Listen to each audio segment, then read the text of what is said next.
miks need Käsmu mehed siia Tallinnasse üldse tulid. Ja nüüd asi on tegelikult vastupidi või tagurpidi. Käsmust tuldi ikka hommikul välja, tuldi Tallinna linna ja õhtul mindi tagasi. Mida sealt Käsmust siis sinna Tallinna linna viidi? Küttepuid, sillutise kive ja sõideti väikeste kaljastega, no nii ühemastistega. Aga kui oli mõni marjanaine kapi all, siis ei olnudki teist meest vaja, kapten ise ja oma kipper ja marjanaine aitas ka natuke kaasa. Ja need Tallinna saunad olid need, kes seda küttepuud kõvasti võtsid. Ja ega siia peale ei mahtnudki palju kui oma 15–30 sülda, ruutsülda muidugi. Aga kui mida suuremad laevad läks 60 ka lõpuks peale. Aga see tagasisõit oli alati, rahad olid taskus juba ja oli palju lõbusam ja see kõige suurem jama oli ikka sellest aegna tagant välja saamine. Kui see aegna tagant saab välja, siis võib juba kursi panna mohni peale. Ja siis võis juba rooli kinni ka panna.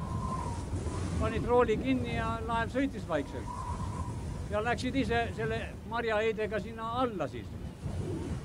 Ja kui saad välja ronisid, siis see daam ikka veel seda kaptenit meremeest ikka tänas ka, et ole sina Pirholm 1000 terves. Pole mina monel ega monel ajal sehukest perselis suanud. Ja siis oli mohni kividest väljas ka kohe, lartski. Nii et ega see iga kord see õnnelikult ei juhtu see sõit, aga me loodame täna, et me paneme selle mohni kividest ikka mööda.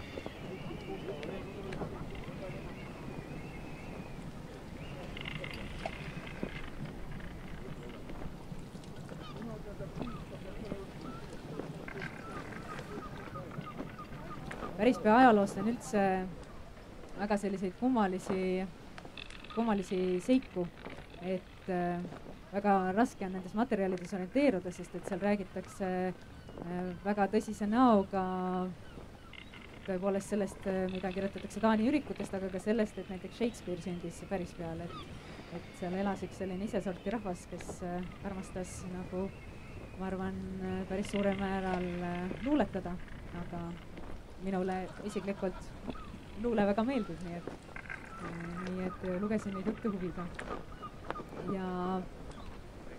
Ja. Shakespeare'i muuseumis, ma ei tea, minu abikaasa käis peale seda, kui Pärispea 750 aastapäeva tähistati ja siis näidendis mängiti seda lugu, et Shakespeare on Pärispeal sündinud. Ja seal muuseumis giid oli tõesti öelnud, et on ka sellised andmed, et Läänemerel on Shakespeare sündinud, nii et miks mitte siis Pärispeal Kujal maal ei ole sündinud.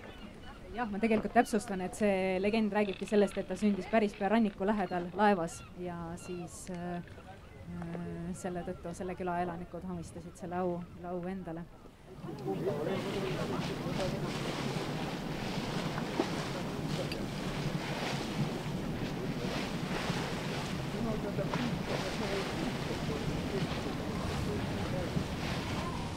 Harasaarel on selline koht, kus hakati esimesena tööstuslikult Tallinna kilu tegema. Seal oli, kujutage ette, väiksel Harasaarel oli 300 töötajat peale, 300 inimest, et selline vinge koht. Eesti üks kihvtimaid purjekaid, kunagisi siis ajaloolisi, ehk siis Tormilind on tehtud Haagi ninas ehk Harakülas. Haraküla on siis sealt Tapurlanukist veel edasi. Siin on tehtud maailma ühte põnevamat füüsikaeksperimenti ehk nõukogude ajal oli siin siis allveelaevade demagnetiseerimiskeskus, mis siis pidi allveelaevad tegema peaaegu nähtamatuks, aga kindlasti miinile, nende magnetmiinidele püüdmatuks. Ja ilmselt tegi ka, et Rootsi rannad nad käisid seda katsetamas, et kui kapten purjus ei olnud, siis rootslased neid kätte ei saanud. Aga üks kapten laevaga nimelt Whiskey on Rocks. Whiskey oli laeva nimi ja sattus sinna Rootsi rokside peale. Ja see saadi siis kätte sealt rootslastelt. rootslased kahtlustasid tükk aega, et allveelaevad käivad seal ja millegipärast nad ei näe neid. Tõenäoliselt meie sellises geniaalses, imelises füüsikalaboris mõeldi mingeid huvitavaid asju välja. Suurpeal oli selle demagnetiseerimiskeskuse keskus või ütleme instituut, seal need ajud töötasid ja siis Hara sadamas, mis on seal Nuki taga, Hara saare ja Hara küla vahel, on siis tänaseni näha seda Hara allveelaevade sadamat.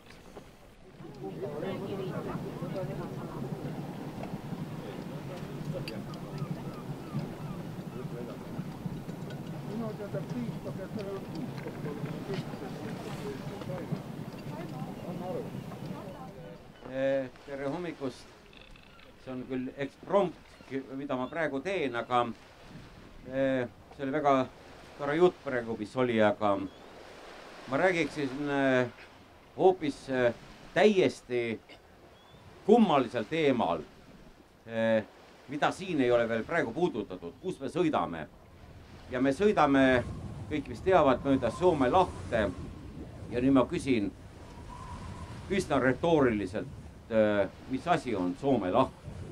Et me lähme väga kaugele ajast tagasi ja me jõuame sinna välja, et Soome laht ei ole mitte midagi muud kui Neeva jõe suue ehk säng.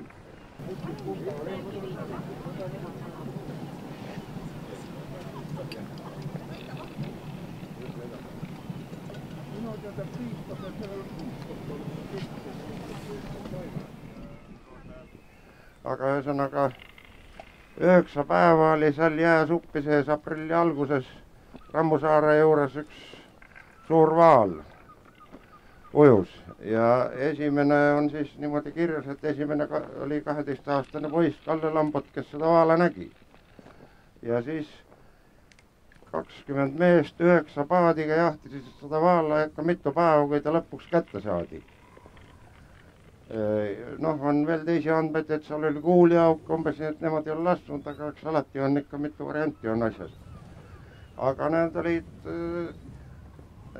olid kõik Arizoonega ja see vaal transportiti Tallinna 2 purjeka vahel sinna Kalaranda.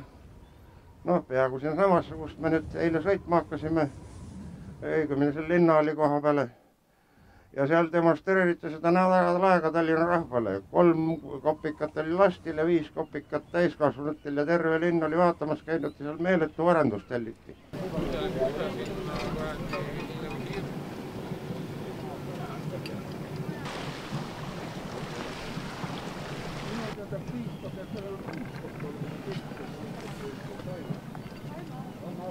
Ooni ja Pärispea sealpool Käsmu meie taga ja teisele poole pilku edasi libistades, noh siis tulevadki Lobi ja Pedassaare Vergi.